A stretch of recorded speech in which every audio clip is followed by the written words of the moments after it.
Today we're going to be reading two poems, one by William Shakespeare and the other by Dylan Thomas. And as we read those, we're going to be talking about voice and theme. Real quick, I want us to jump to the last slide before we get into the lesson. So for this poem, you definitely want to make sure that you are taking some notes over this lesson for these two poems, because there will be a quiz over these two poems next class, and so you want to be prepared for that. All right, so voice in poetry, just like fiction has a narrator, the poem will have a speaker, which is someone who is the voice of the poem. So the speaker can be the poet themselves, which is different than when we were reading short stories. The speaker can actually be the poet. It can be a narrator, or it can be a voice of a persona, someone or something else. So generally speaking, it's going to be a narrator, or it might actually be the poet themselves. Points of view. So like fiction, poetry is also written from specific points of view. You'll see a lot of similarities. The purpose of first-person point of view is to draw the reader into the poem. Second-person point of view is uncommon, but it's used when the speaker is speaking directly to the reader. And then third-person point of view creates more distance and makes the reader an observer. So generally speaking, just like with the short stories we were reading, you're going to see first or third-person point of view throughout poetry, and then the whole purpose of that is just if the author wants them to be a participant in the poem, or if they want them to be more of an observer. There are four elements of voice that we're going to analyze and look at. The voice of the poem is extremely important into our analysis of the poem, especially as it relates to tone. So tone refers to the poet's attitude or position toward the subject. They can be positive, neutral, or negative. We're really going to be looking at the tone of the two poems we're talking about, because that's going to reveal a lot about the themes of the poem as well. Then we have diction and syntax. Diction involves the word choice made by the poet. So when we were reading On Being Brought from Africa to America, the first poem we read, diction was extremely important, that word choice. Word choice can include slang, dialect, or words with multiple meanings. We saw those playing out in On Being Brought from Africa to America as well.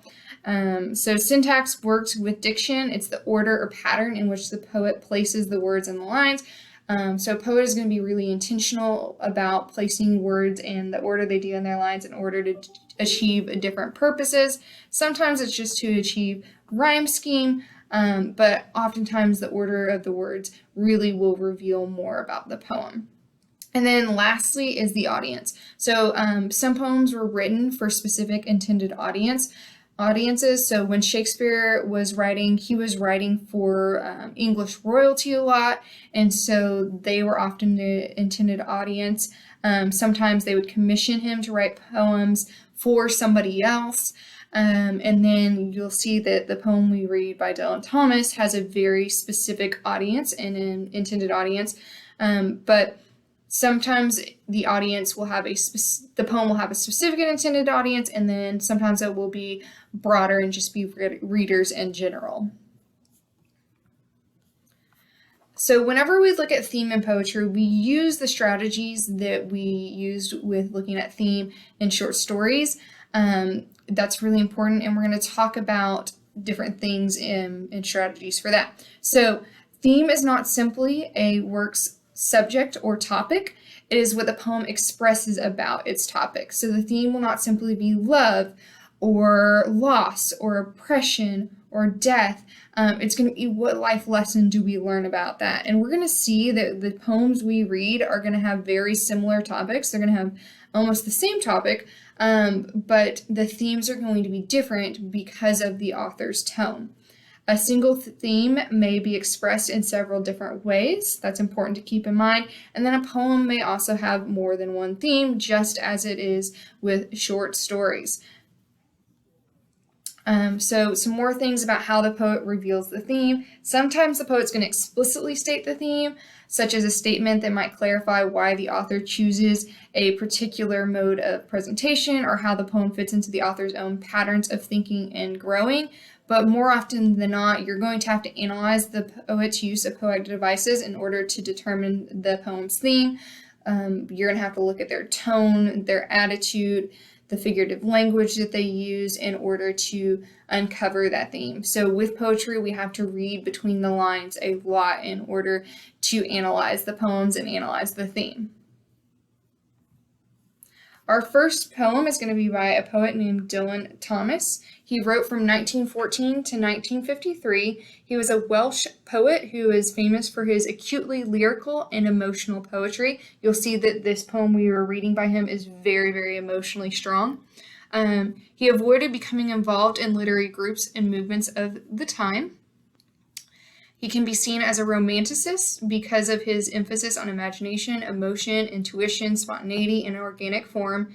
And then this last part is going to be incredibly important into our understanding of the poem. So he wrote his poem, Do Not Go Gentle, into that good night while his father was going blind, and he was, let me fix that error. While his father was going blind and nearing death, the dying light is a reference to the darkness and being blind. So that's important to know. We are going to see how that plays out in his poem. So now let's go ahead and read his poem, Do Not Go Gentle Into That Good Night, which is titled based on the first line of the poem. Do not go gentle into that good night. Old age should burn and rave at close of day. Rage, rage against the dying of the light. Though wise men at their end know dark is right, because their words have forked no lightning, they do not go gentle into that good night. Good men the last wave by, crying how bright their frail deeds might have danced in a green bay. Rage, rage against the dying of the light.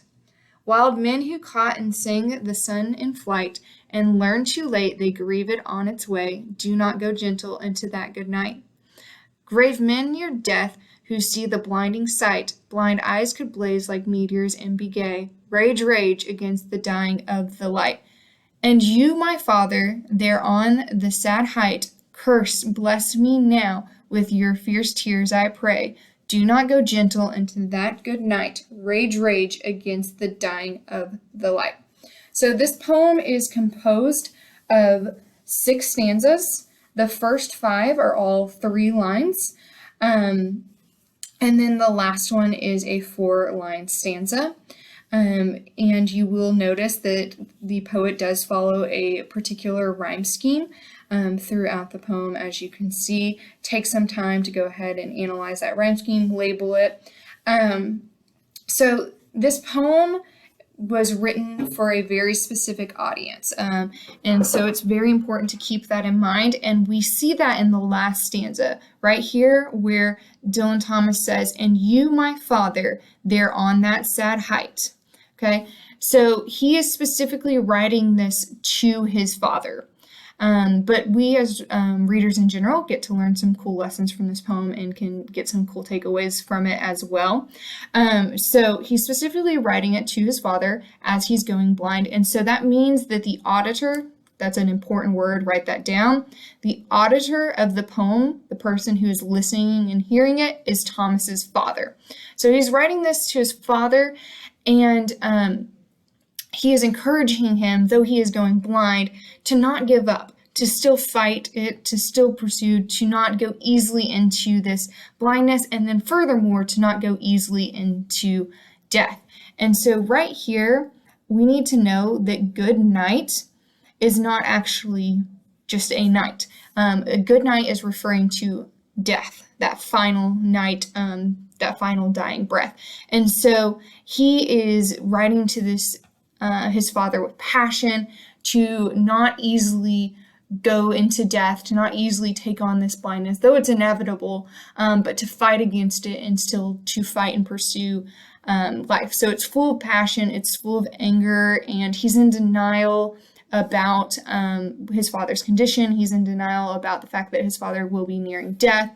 You see that with him writing over and over again, rage, rage against the dying light. We see his emotions there, as well as the repetition of do not go gentle into the good night. He's saying like fight death, fight it off. And this is written for people, it's written specifically for his father, but all readers in general can learn that lesson of when death is near, to fight against it and to not let it take over you with ease. So to not go gentle into that good night. Cool little fun fact about this poem is that it was in the movie Interstellar. And so you might look up that and watch a little clip of that where this poem was in that movie. And it might help you see some themes of it as well.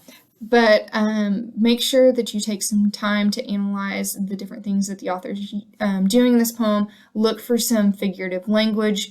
Look for similes, metaphors, personification, things like that. Take some time to look over your list of poetic terms and devices and read this poem carefully and intentionally, keeping in mind those things. So the next poem we're going to talk about is by probably the most famous poet of all time, William Shakespeare. Everyone has read a work by William Shakespeare, at least at some point in their life. He was alive from 1564 to 1616. He is known as England's national poet. And as I mentioned before, he specifically wrote poems for English royalty. At their request, he did a lot of writing and poetry and plays for them. So he's an English poet and playwright and actor of the Renaissance era. His writings capture the range of human emotion and conflict. His sonnets were written in iambic pentameter, so he had a very specific style of writing. And his style of writing and meter choice were typical of the time period. He wrote in the English sonnet format, which is also famously known as the Shakespearean sonnet format. So we're going to read his poem. So his poem is titled Like As the Waves Make Towards the Pebbled Shore. That's one title of the poem. It's also titled Sonnet 60. So Shakespeare numbered his poems, that's how they were titled, but they're also commonly known by the first line of the poem. So his poems essentially have two titles. Either you can call it Sonnet 60 or you can call it Like As the Waves Make Towards the Pebbled Shore. Like as the waves make towards the pebbled shore, so do our minutes hasten to their end. Each changing place with that which goes before, and sequent toil all forwards do contend. Nativity once in the main light, crawls to maturity, wherewith being crowned, crooked eclipses gainst his glory fight, and time that gave doth now his gift confound. Time doth transfix the flourish set on youth, and delves the parallels in beauty's brow, feeds on the rarities of nature's truth, and now standing but for his scythe to mow, and yet to times in hope my verse shall stand, praising thy worth despite his cruel hands. Okay, so we're going to look first at the first two lines of the poem and talk about that. We'll read them again. Like as the waves make towards the pebbled shore, so do our minutes hasten to their end. So this poem, like the last poem, is talking about death and death coming near. But Shakespeare has a very different tone than that of Dylan Thomas. So instead of saying that you should fight against death, he's saying that just as waves go to the shore, it's inevitable, it's coming, it's part of nature, but it's not necessarily something to fight against. It's something that you embrace, like in the words of the Harry Potter books, you embrace death like an old friend. Time comes upon us inevitably, death comes upon us inevitably. And so he's talking about just the beauty of life, the beauty of aging, and how death is part of the cycle of life. In here, we will see that he does personify time. Right here, time becomes a character. So we see that time is coming and working its way upon the youth and aging people. That it feeds on youth, and it's there with its scythe, so that's a reference to like the Grim Reaper, and that it will come in the end, and it will take you. But it's just kind of saying, like in reflection, that he hopes, even though he will be gone, that his verse, his poem will still stand, that his life will be still worth praising, even despite the fact that time and death come inevitably. So unlike Thomas, like, he is okay with death. He's not saying to fight against it. So that's really important to keep in mind, that his tone is very different, and that tone definitely affects the theme. So both of these poems have the same topic of death, but the tone makes them have very, very differing themes. So remember that as well. Something that I want to point out is that the title and then the second line, so the first and second line of the poem, are a simile, as we see that time and our minutes, our lives are like the waves, that they're inevitable. They pass and they come to the shore no matter what. So we can't stop time, we can't stop our life going by, and we can't stop aging. And then the other thing I want to talk about is this style. So this is a Shakespearean style. It's written as an English sonnet. We have 3 quatrains, which is 3 sets of 4 lines. The first quatrain ends here. Even though he doesn't have stanza breaks, he does have quatrains. So we have the first quatrain ends with contend, the second quatrain ends with confound, the third quatrain ends with mow, and then we have a couplet right here, stand and hand rhyme. That's a couplet at the very end. So this is called iambic pentameter. And then the other thing I want to point out is Shakespeare, in order to stay with his style, in order to be a Shakespearean sonnet, to be an iambic pentameter, and to be an English sonnet, he has what we call a forced rhyme right here. So mow and brow don't technically rhyme, and I know when I read the poem, I didn't do what he wants us to do, is he wants you to actually mispronounce mow in order to be a forced rhyme, for it to rhyme with brow. So instead of reading it the way I did originally, because that's what's natural, he wants you to read it as, and delves the parallels in beauty's brow, feeds on the rarities and nature's truth, and nothing stands but for his scythe to mow. Okay, so it's awkward, but he's doing that forced rhyme. He's playing with language. Poets are allowed to do that. So it's a forced rhyme. He wants it to still maintain the rhyme scheme without technically doing that. So he encourages us to mispronounce the word a little bit. So go ahead and, as you did with the Thomas poem, make sure you take some time in order to analyze this, look over the different poetic terms and devices, look for different uses of figurative language in the poem. That'll help you prepare and study for this quiz.